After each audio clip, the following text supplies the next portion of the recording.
Sa lungsod ng Zamboanga, ang pista ay mula kalye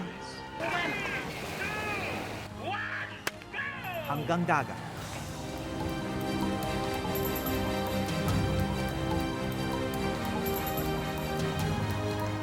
Makukulay man ng mga kalahok, ang labanan ng mga vinta ay pabilisan at palakasan. Manalo o matalo, pare-pareho silang nagtagumpay na hindi matuldukan ang buhay.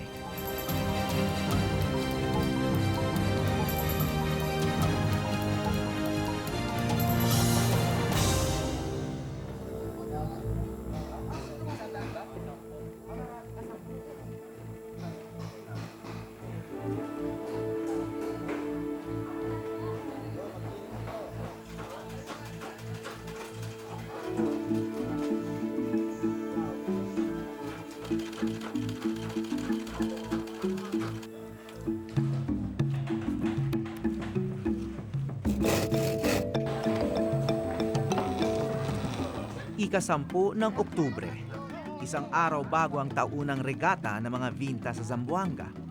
Tinatapos na ang mga gagamitin ng mga sasali mula sa barangay Mariki.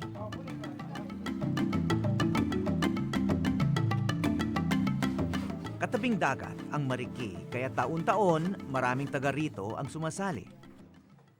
Noong taong 2013 lang, hindi naganap ang regata.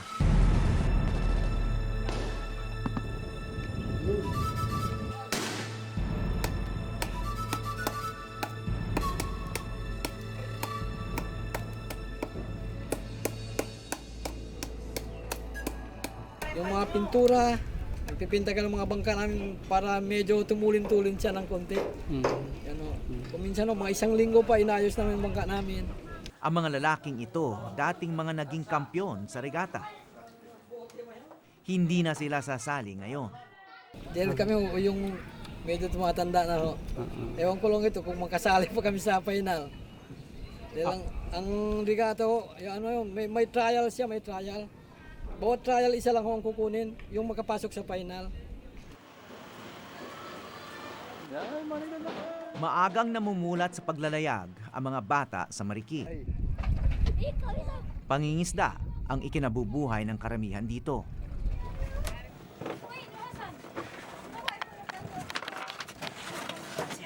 Ang pagsali sa regata ay isang tradisyon na ipinapasa ng mga ama sa mga anak na lalaki. Katulad na lang ng mag-amang Walid at Benhar Ali. Ito ang unang beses sasali sa regata ang 16 anyos na si Benhar.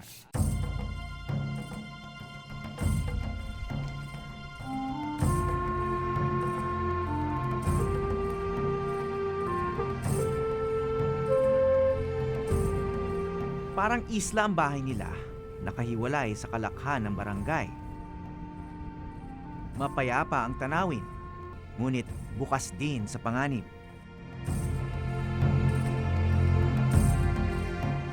Magandang hapon po. Magandang hapon po siya. Ako si Howie. Ako si Walid Ali.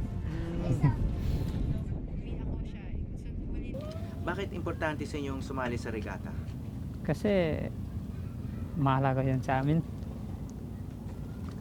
Noon pa sumasali na kayo? Oo, noon pa. Malaking premyo ito. Malaking premyo? Oo, malaki. Ayun, malaki sa amin.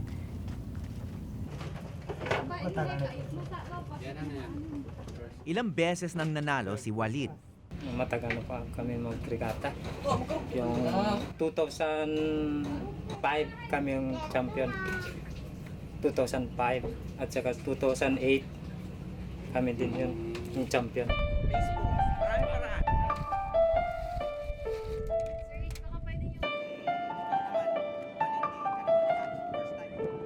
38 anyos pa lang si Walid, pero hindi na siya makasali dahil may matagal na siyang iniindang sakit.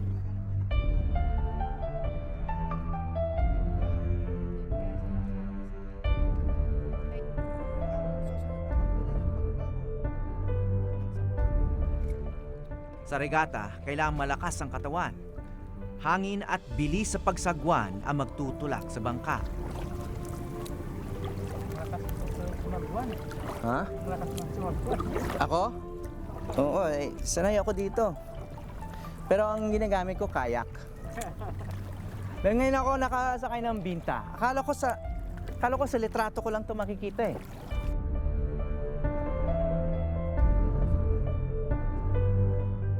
Hindi mababakas ang malagim na sinapit ng komunidad. 2 taon lang ang nakararaan.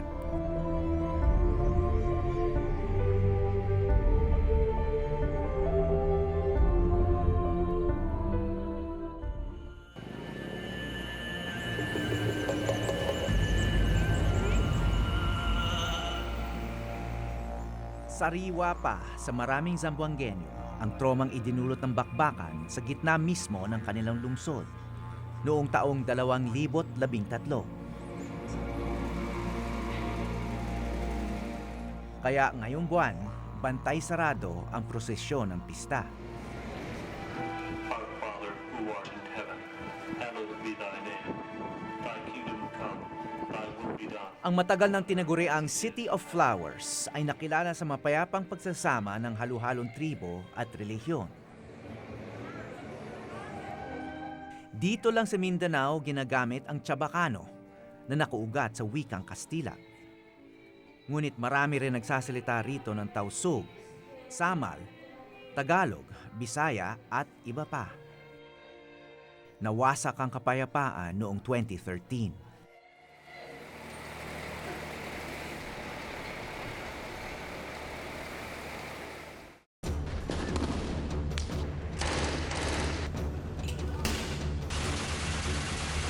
Ika-9 ng Setyembre nang umalsa ang ilang miyembro ng Miswari faction ng Moro National Liberation Front o MNLF sa pamumuno ni Commander Javier Malik. Pakay nilang ideklara ang kanilang pagkala sa Pilipinas at iluklok ang kanilang bandila sa City Hall. Hindi sila pinayagan ng pamahalaan. Umabot ng 20 araw ang sagupaan. Maraming nabihag at masasabing na-hostage din ang atensyon ng bansang nakatutok sa lungsod.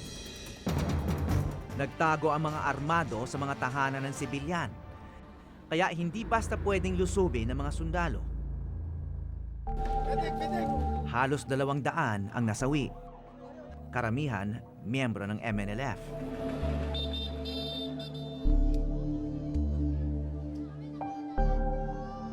Mahigit 100,000 pamilya naman ang puwersahang inilikas mula sa mga bahay nila. Sabi, forced evacuation, alis kayo dyan. Dahil ang matitira tao dyan, ibig sabihin, kasama ng mga lumusob na mga tauhan ng MNLF na nasa faction ni Nur Miswari at pinangunguluhan ni Commander Malik.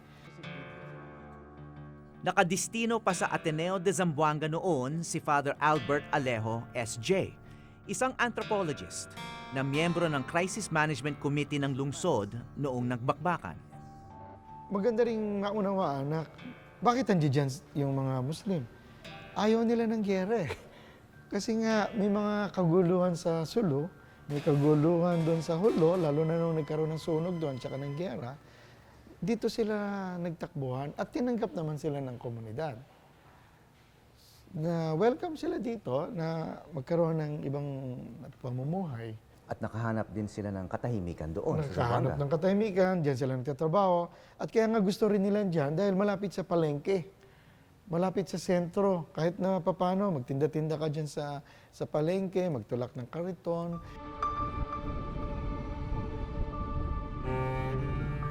Sa Marikina pumasok ang mga rebeldeng galing sa Basilan noon.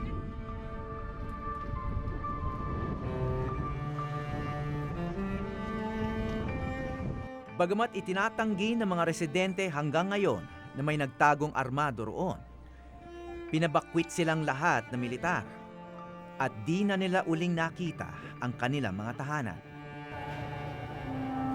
Ito na lang ang natira sa masiglang komunidad dito sa Barangay Marikina pagkatapos ng bakbakan noong taong 2013. Si Barangay Kagawad Fatima Tiwasil ay isa sa mahigit 6,000 tao ritong nawala ng tahanan. Talagang naubos yung mga bahay dito. Yes, sir. Halos walang natira. May natira yung sa ng barangay hall at saka yung mosque natin. Yun lang. Yun lang ang natira, sir. So, kailan nag-umpisang bumalik dito yung mga tao? Nang June 2015, yung natapos ng ginawa yung... 2015? Yes, sir. Taon lang na to? Yes, sir. Dati may mga bahay na nakapatong dito sa mga poste na kung tawagin nila sa kanilang wika ay hag. Bakit ang tagal bago kayo nag-umpisang bumalik? Dahil daw sa tawag dito, sabi nila kailangan i-develop talaga ng maganda. Kasi yun ang gusto ng gobyerno, yung pagbabalik dito, sabi nga nila tatlong build back better. Kailangan so, totoo ba yun? Na mas maganda ang nagaganap ngayon kaysa sa dati? Oo, sa tingin naman natin, sana paunti-unti. Kasi ngayon, ang masyadong naging maganda din dito, yung naka-align yung bahay. Mahigit 600 bahay ang planong ipatayo rito para sa mahigit 1,000 pamilya. 127 bahay pa lang ang natatapos. Kaya naman ang kaisa-isang paaralan dito, ginawa munang tirahan. Hindi pa nakakabit ang kuryente, kaya ang pang-ilaw ay galing sa mga solar lamp na bigay ng mga non-government organization. Ang malinis na tubig, pahirapan. Ang kanilang palikuran, diretso sa ilalim ng kanilang mga bahay na tuwing high tide sa hapon ay inaanod papunta sa kalakhan ng dagat. Hirap ang mga residente na Marikina na maghanap ng ibang kabuhayan bukod sa pangingisda. Kaya naman tuwing may paligsahan na may premyo, buo ang loob nilang sumali.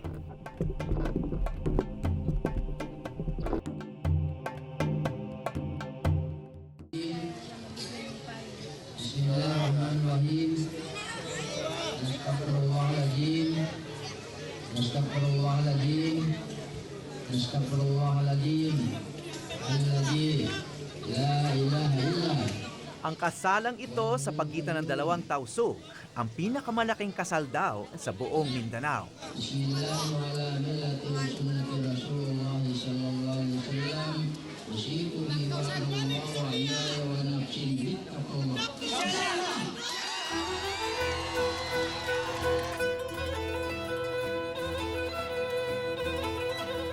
Libo-libo ang nakasaksi, kahit hindi kilala na magkasintahan.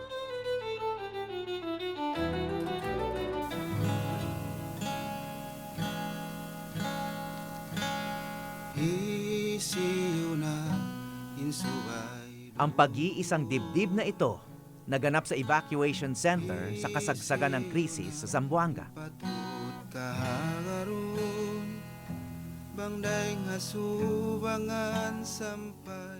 Ang ikinasal at mga bisita, mga inilikas mula sa mga barangay na nasunog. Ang ganda. So sabi ko nga, yung kasalan na yon sa gitna ng digmaan, ay dinideklara ko na pinakamalaking kasalan sa buong kasaysayan ng Mindanao kasi ito lang yung kasalan siguro na mayroong mahigit 100,000 panauhin at napakain.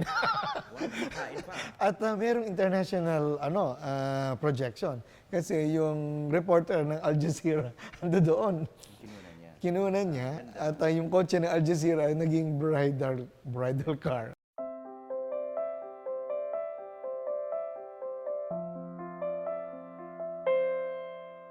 Alam mo, itong mga ganitong cultural symbolic gestures, malaking tulong ito at mura pa. Kuminsan kung ano-anong iniisip natin mga intervention na nakakaligtaan natin, ang mga tao ay may ordinaryong mga simbolo, sagisag, pagdiriwang, ritual na pwede pa lang makatulong sa pagpapanumbalik.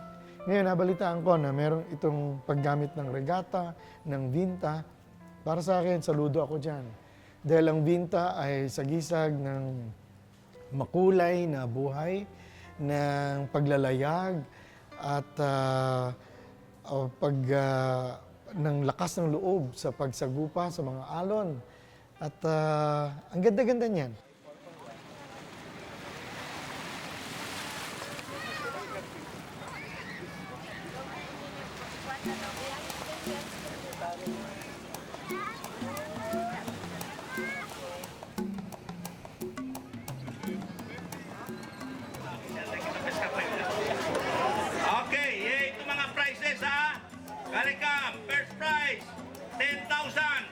Ang Regata de Zamboanga ang pinaka-inaabangan na bahagi ng Hermosa Festival. Nagsimula ang regata noong dekada 70. Ngunit ang mga vinta mismo nadatnan na ng mga Espanyol nang unang dumating sa Mindanao. Okay, actualmente tiene kita bale 180 participants, no? Baga colorful vintas from all over the globe. Tiene de Sinunok, de Arena Blanco, de Masepla, acabar tiene también de Buesapa. ¡Viva Zamboanga!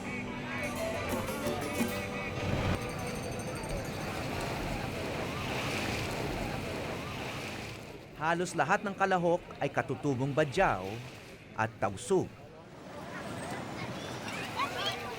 Ito ang tanging bahagi ng selebrasyon sa Zamboanga kung saan sila naman ang bida. Nakakatulong yan. Nakakatulong sa amin yan sa mga ano kayo namin nakakatulong yan talaga yan. Bakit nakakatulong? Makakalimot na. Oo, nakakalimot talaga yan. Nakakalimot talaga yan. Sa gera, nalimutan namin yung yun sa inspirasyon namin, yung masaya kami talaga. Maagang dumating ang magkapatid na Ben Har at Haisam Ali. Bagamat unang beses sasali sa regata, bilang badyaw sila'y maliksi at maabilidad basta nasa dagat. Maari pang ituring na swerte ang kanilang layag. Nasa loob kasi ito ng naligtas nilang tahanan habang nasusunog ang halos lahat ng bahay sa Barangay Mariki.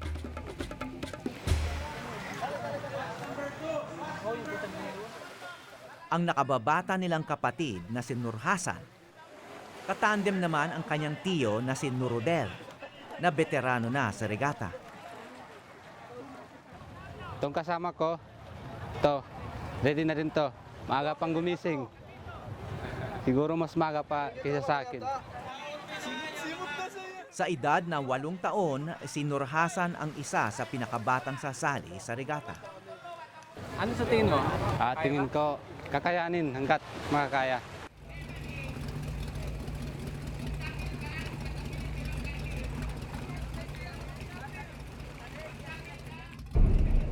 Walang dihado!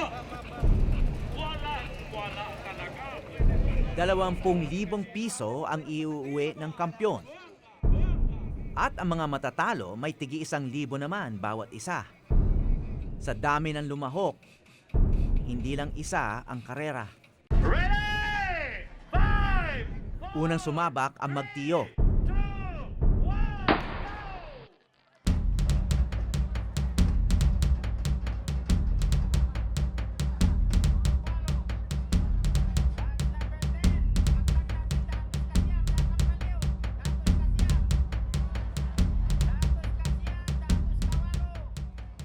Sa simula, kabilang ang magtiyo sa nangunguna. Maya-maya may isang bangka na tila gumitgit sa kanila.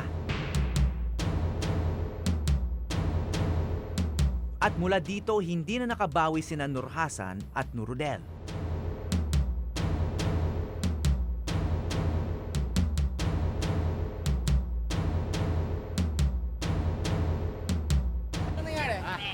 Talo kami.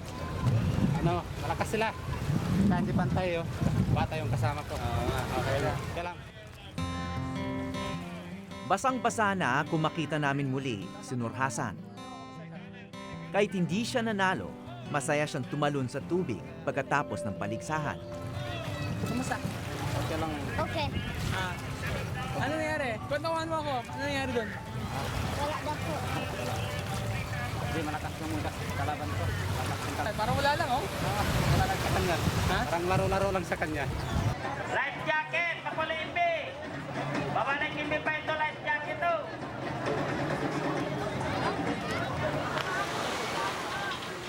Oras na ni na Ben Har at Haisam.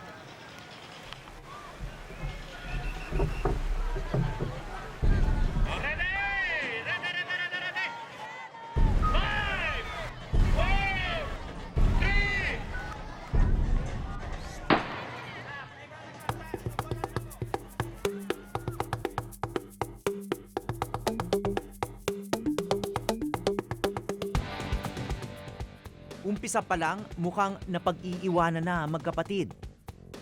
Makakahabol pa kaya ang bintang may puwersa na mga badyaw?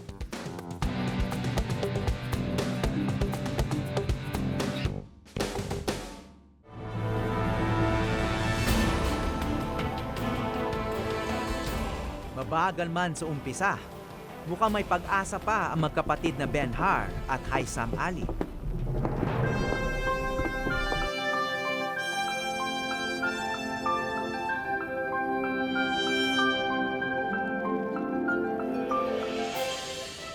Ngunit katulad ni Nur Rodel at Nur Hassan, nadali rin sila sa kumpulan. At isa lang ang nakalusot para makalahok sa final round.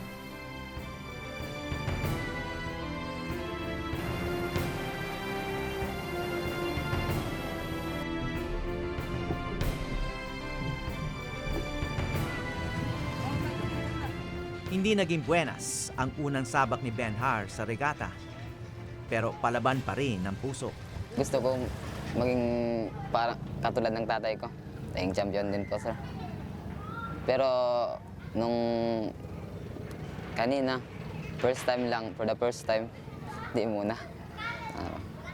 Walang practice. Sali kami ulit kasi kahit matalo man ulit, okay na yun ng 1,000, pamili ng bigas. Kasi malaking tulong na rin yan sa amin. Tapos nag-enjoy pa. Isang taon ang hihintay ni Ben-Har para sa susunod na regata. Isang taon na sana'y payapa at may asenso ang buhay sa kanilang itinataguyod na komunidad.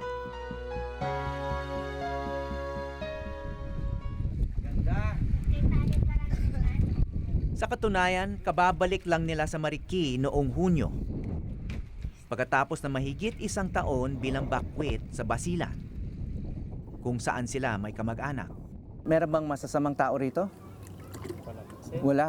Wala nang gugulo sa inyo. Wala po, sir. Wala nang hold up. Wala. Ligtas para sa mga anak mo. Ligtas po, sir, dito. Para sa anak ko, ligtas po. Walang gulo dito. Pero nandun kami sa Basilan, maraming gulo, sir. Saan? Sa Basilan. Kaya, Doon kayo sa Basilan? maraming gulo doon. Maraming gulo.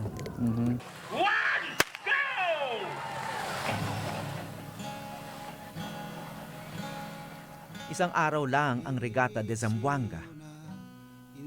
At tila sa araw na yon lang bumibida sa lungsod ang mga katutubong badyaw na isa sa pinakamahirap na tribo sa Pilipinas. Nasa gilid ng lungsod ang komunidad nila at ang bahay ng mga ali ay nakahiwalay pa sa lahat. Tanaw dito ang isla ng Basilan na kinatatakutan ng marami. Kung hindi dahil sa makulay nilang vinta, hindi namin maiisip na dumalaw rito.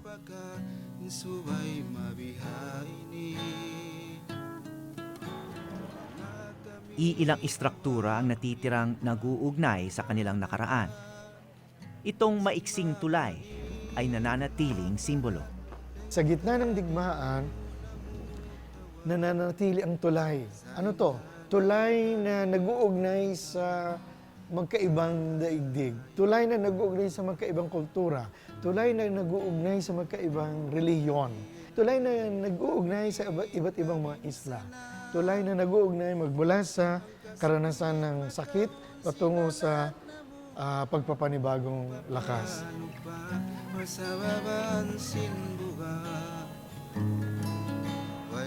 Bago kami lumisan ng Marikina, napansin kong sumasagwan mag-isa si Nur Hassan, anak ni Walid at ang pinakabatang lumahok sa regata. Naalala kong ang pinaka-nototroma ng gera ay ang mga bata. Kung anuman ang kailangan humilom sa kanya, bigla kong naramdaman ang pag-asa. Mula sa lungsod ng Zamboanga, ako po si Howie Severino at ito ang Eyewitness. Kadihil kasay hakalang mo may ta kami nahadsa in magkahinang diara sa kaumulan nakakami halawong ti matapo. Kamuin taginangan kami inawin sana. Ang kasungit makaun sinanak na mo, maulog papalupa pasababa.